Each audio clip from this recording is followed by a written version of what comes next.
Hi, and welcome to Check Your Thread, a podcast about sewing more sustainably. My name's Zoe, and I'm obsessed with sewing. I've been blogging about it for over 13 years and am the creator and host of the popular handmade wardrobe challenge, Me Made May. But like many people, I've become increasingly concerned about the climate crisis and the way my lifestyle contributes to it.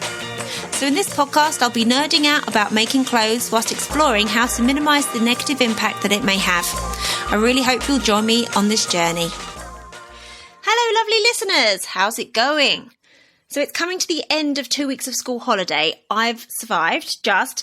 We've had a nice time and the weather has been lovely, but I'm looking forward to a few hours where I can get my life and this podcast back in order.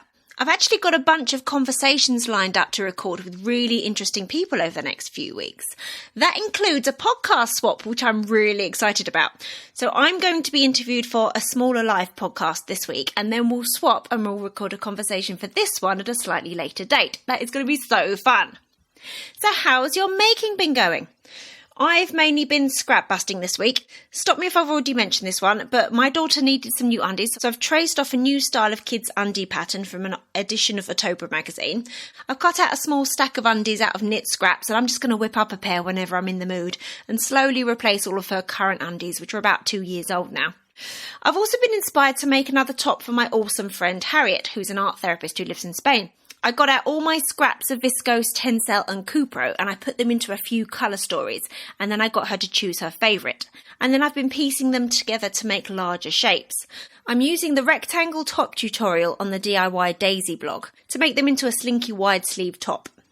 Sustainability-wise, I've been chipping away at being a responsible human, trying to recycle some tricky items where I can, including some used lateral flow tests and some squeezy yoghurt pouches. I also picked up a plastic-free shaving foam bar to try, but if anyone saw my Instagram post this week, you'll know that I was feeling a bit down and disillusioned by my efforts. I know that recycling isn't the answer and we need to dramatically reduce the amount of plastic being produced, not just schlepping around trying to find recycling receptacles for each item. But I just keep coming back to the feeling that it's got to be better than nothing. That just chucking it all in the bin and throwing our hands up in the air because we feel powerless is definitely not going to help. But something that we can do, which might ultimately make a big change when it comes to plastic, is signing up for the Great Plastic Count. So, organisations Greenpeace and Everyday Plastic are organising this big endeavour called the Great Plastic Count. So you can sign up and then count all your plastic packaging items that you're discarding for 1 week between the 16th and the 22nd of May. Then you submit your results on a simple website. They'll then use this data to lobby the UK government to do more on the issue of plastic. Homes can sign up, schools can sign up, businesses can sign up. It's going to be really interesting. I've just signed up to do it at home, and I think it's going to be a really good way to engage my kids with the topic also. And I'd like to encourage any other UK-based listeners to sign up also. Just go to thebigplasticcount.com. This week, I'm very thankful to Barbara, who has signed up as the newest patron of the podcast over on Patreon. Supporting the podcast via Patreon is super simple to set up, and it absolutely makes it possible for me to continue making episodes. So if you enjoy the podcast and feel that you can make a small monthly contribution to keep it going, please find the link in the show notes or at the website checkyourthread.com. Okay, let's talk about today's episode.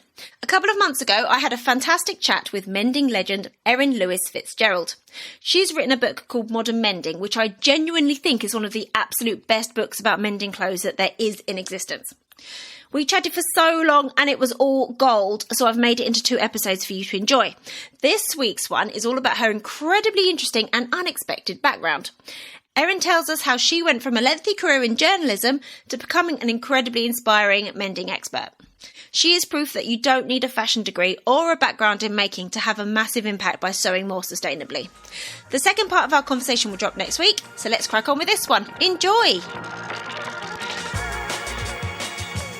Hi, it's so nice to see you. You look very fancy with your fancy microphone and your headset. Do I look fancy? You do look very fancy. Thank you. I'm not. I'm in my bedroom. I'm actually like resting on top. I don't even have a desk. I'm resting on top of a chest of drawers. I can't even put my legs under it. I'm like kind of like side saddle. It's not cool. But I have a microphone and headphones. No one's ever gonna know about this, so it's totally fine. No one knows. It's behind the curtain. thank you so much for doing this. Thank you for giving me your time and kind of maneuvering around your house. Very exciting. Okay, so you are an author and legend in the sphere of mending. And I'm sure that many listeners will have already heard of you or following you, have got your book, Modern Mending. However, for those who haven't had the pleasure of knowing who you are yet, would you mind telling us who you are, where you are, and what fills your days?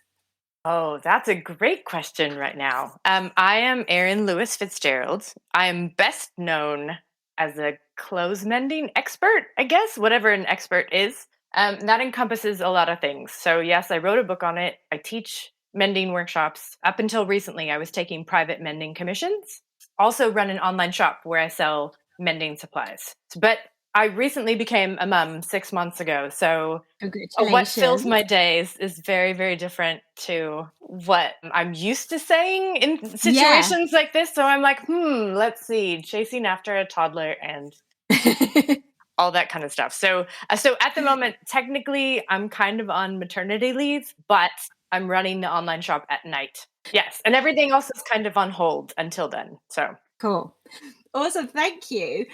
So, as we've already mentioned, you're an expert in mending and have written an amazing book on the topic. But unlike a lot of the people that I talk for the podcast, you haven't come from a fashion design background specifically, have you? no. Which is so fascinating and I love it. So, could you please give us a little kind of whistle-stop tour of your career to date and the role that sewing and mending have played in your life? I'll try to do this chronologically because I think that's easiest. I can remember when I was 9 years old begging my mom to teach me how to sew.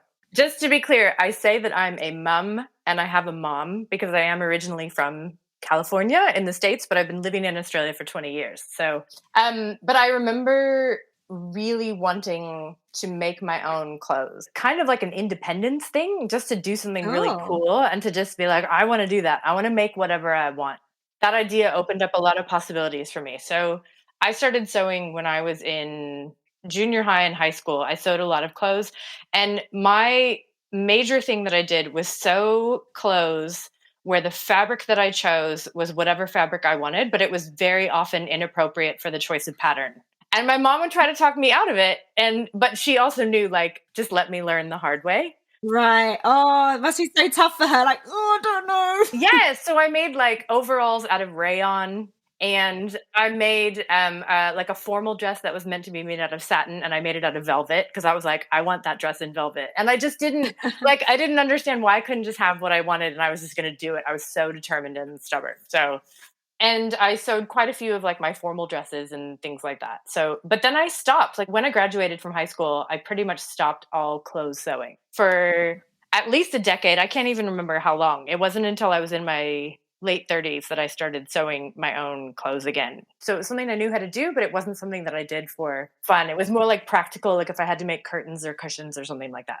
Mm-hmm. When I was 15, that's when I started writing for the local newspaper. So my journalism career started at 15, and I was writing for the high school paper and for the local paper, and I ended up studying journalism. I have a master's in journalism, and that was my career for pretty much 20 years. So I worked as a writer and an editor, and in America they call it copy editor, and here they call it sub-editor. That's like the nitty gritty, like the spelling and the headlines and all of that kind of stuff, not the big picture stuff. Okay.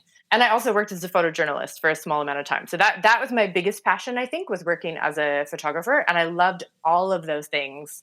And then when I moved back to Australia, I decided I'm going to try to work as a photojournalist, and it didn't work out that way. And I spent most of my time working as either a newspaper or magazine editor. And then I had this very, very stressful newspaper job. And I think I was in charge of 13 newspapers and a couple of like quarterly regional magazines and like a very large staff. And it was an incredibly stressful job for a lot of Is reasons. that even possible? That sounds like literally 13 people's jobs.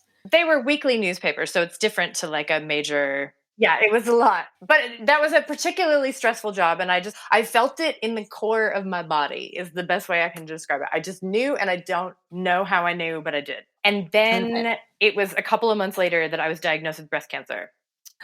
So this is close to 10 years ago now. Oh my goodness, I didn't know that. Yes. And so then I was just giving myself like a timeout to figure out what I wanted to do. And then when I got the breast cancer diagnosis, I'm fine, by the way.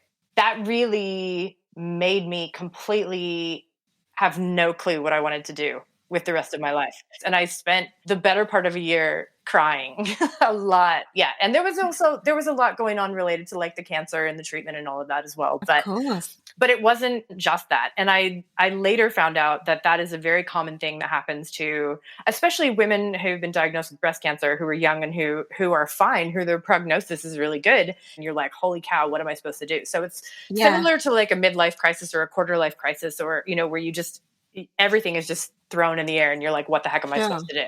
So, so I was very confused. So for someone who always knew what they wanted to do and was like, you know, doing career stuff at like 15 and like, I'm going to sew my own clothes however I want. And then I was like, I have no idea what my special purpose is. That must have been so destabilizing. It was awful. It was so awful. And I had so much more empathy for people who go through that, because even though I'd gone through it in a different order than most people do, it was like, this is really difficult. And so I did career counseling and I did a bunch of other things. I didn't really know what I wanted to do, but around that time, I remember like maybe the first week after my surgery, someone had, actually, it was probably about 5 people had sent me a link to an article about Repair Cafe.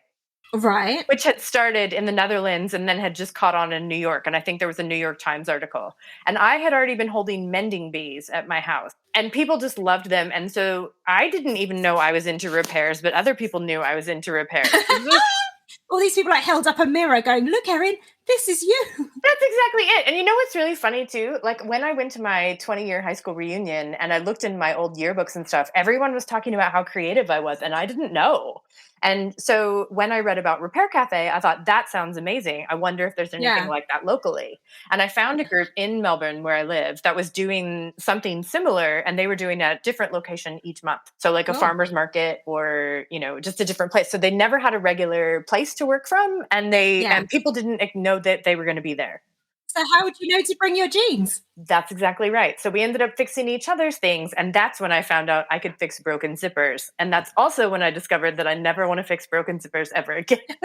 You know, I started to go, oh, we've got something here. There's something to work with. I have this amazing support group called Boob Club. And it's for younger women who've gone through breast cancer. And they have this amazing nurse who was there. And I was telling her about my sad life.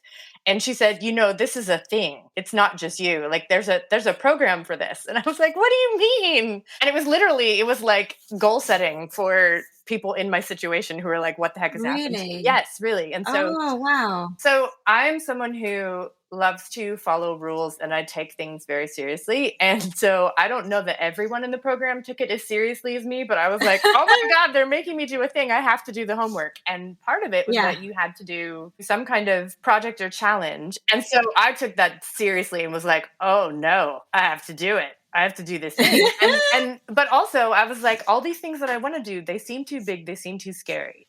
I cannot imagine biting off something that big because I just don't know that I have it in me anymore. I've been through so much. So the project that I decided to do was I took the name Repair Cafe and thought, well, what if there was an actual cafe attached? That just kind of seems like a no-brainer. And Melbourne has a very strong coffee culture and like cafe culture. So I had a family friend who had a coffee shop that wasn't getting that much business. And it was in a really good inner city location. And I said, hey, can I run a thing there for like 4 Saturdays in a row?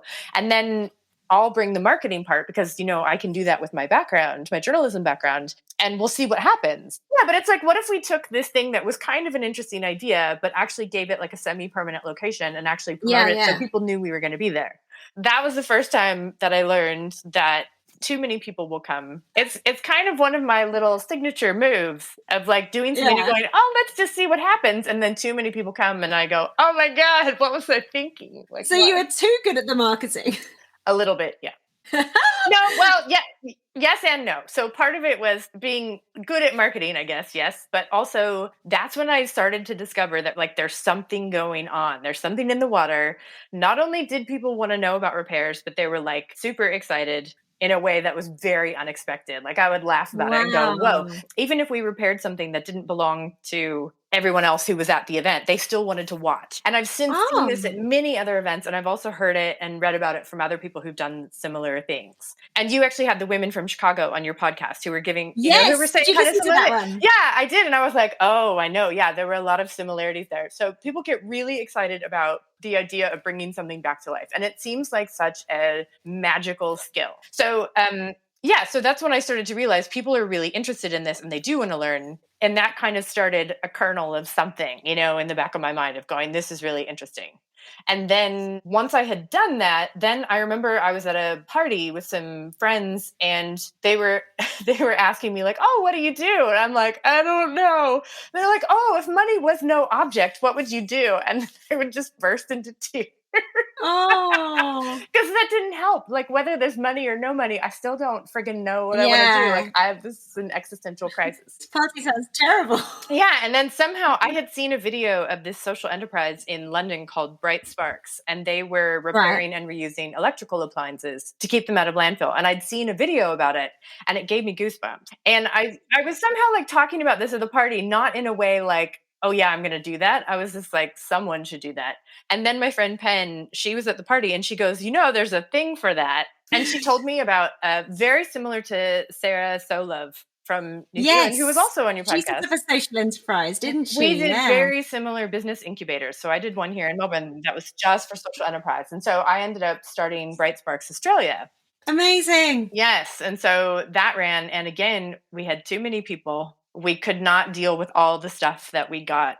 Oh, wow. It was wildly popular. Like I ended up writing an article about it that other people have since told me has stopped them from starting a social enterprise, which I will also take as a win because it had good information in it. But yeah, it was such a big experience. It took me a long time to digest everything and like figure out what I had learned from that. But in the process, we had talked about, when I say we, I mean the board of Bright Sparks and I had talked about coming back bigger and better. And instead of just repairing electrical appliances, I wanted to have professionals repair ceramics and bicycles and clothing. And so that you would have like a one-stop shop where you could take everything that needed to be repaired. And they said, well, that's a great idea. But if we're going to do it, we need to test the market and see if it's something that people want. Erin, you know how to repair clothing. Do you want to test that out as a pilot and see if people actually want to pay to get their clothes repaired? So I just put a call out on social media just to my friends. And then I started getting bags of stuff on my front porch. Because I thought, like, nobody's going to be interested in this. People are like, they can just go to their tailor or alterations place. It's not really going to be a thing. And then, I started getting bags of stuff. And once I started doing the repairs and then photographing them and putting them online, then I started to get more stuff. It started this whole thing. And I went, holy cow, like we're really onto something here. And so that's when around the time when I started teaching. So I started teaching mending workshops in, I think, 2014 and started doing the private mending commissions first. Right. So those were in-person classes? Yes. Have you tried doing them online? Yes, I have. And it's really different and it's fun and it's harder in some ways and it's better in some ways. Because there must be so many times you're like, oh, can you just, oh no, you can't pass it over here. Well, to give you one example, so I'm fast forwarding a little bit, but I started teaching, it started as a 7-week mending course in person. Right, wow. I had a boss who suggested it.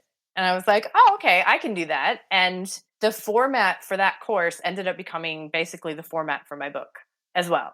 The way I had structured it, I was like, oh, this works. And when I was teaching that course on the first night where we learn about stitching, I would have everyone bring their mending piles. And as they were all stitching, I would go around the table and individually go through people's piles and say, yeah, bring that back on patching night, bring that back on darning night. Or this is a weird one. We're going to talk about this when we talk about special problems, whatever it Brilliant. is.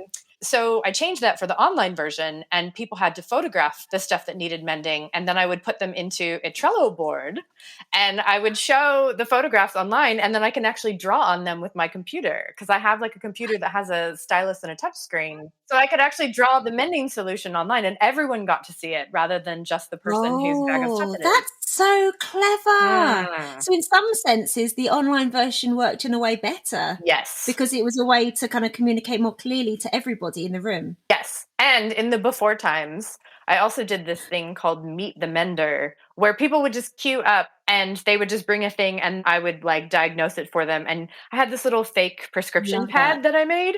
And it might just be like, oh, this is like, you need to darn this. Here's where you can get the supplies, or like a YouTube video or something like that. I love that approach. You were the doctor. Yes, and so it was people one at a time coming through if they needed stuff. But then we changed it for an online version because like councils and different organizations had asked me to do it. And in the online version, I do the same thing as the course where everyone sends in their before photos ahead of time and I draw it on the screen. And then it becomes like theater because everyone gets to watch and everyone gets to learn from, the assessment and the diagnosis. And it's great. And I don't actually have to teach. I can just say, here's what I would do. Here are your options. Here's where you can go. But it's a different style, and it's a really fun way to engage with people and not feel like we're all missing out because of, But also, I noticed that like when I would assist people when I was volunteering at repair cafes or things like that, sometimes people will nod and they will seem like they understand. The information is so much for them to take in, and it's so difficult. And sometimes people will pretend that they're more confident than they are. So, for example, in my live in-person mending course, I have had 2 students sew through their fingers. I have never even heard of that or seen that happen like ever. I didn't even know it was a thing. And I was actually like supervising and it happened. And so sometimes people will think that they are more confident with a sewing machine than they are, or they're using someone else's machine. And so they think that it will behave in the same way as their machine. And that's when I started to notice, like, do not assume that people know anything. So I kind of went in the opposite direction. Like I've got safety warnings in the book and I'm like, if you like, do not do this thing, because if you do, I will not hear you scream and I will not be able to come help you. Thanks so much for listening. I really hope you enjoyed this episode and are left feeling inspired. For more info about the podcast, including show notes for this and every episode, head to checkyourthread.com. I'd love to hear from you, so if you have any comments, questions or ideas for future episodes, please get in touch by emailing zoe@checkyourthread.com or find me on Instagram @checkyourthread. Massive thanks to Patrick Potter for production support, to Sylvia Seller for the awesome logo design, and to Simon at Palm Skin Productions for the music. This ad-free podcast would not be possible without listener support, so if you feel you are able, please consider signing up to the Check Your Thread Patreon. For the equivalent of buying me a coffee each month, you'll be making it possible to continue producing regular episodes. Links can be found in the show notes and on the website checkyourthread.com. I hope you'll listen again next week. Until then, take care. Bye!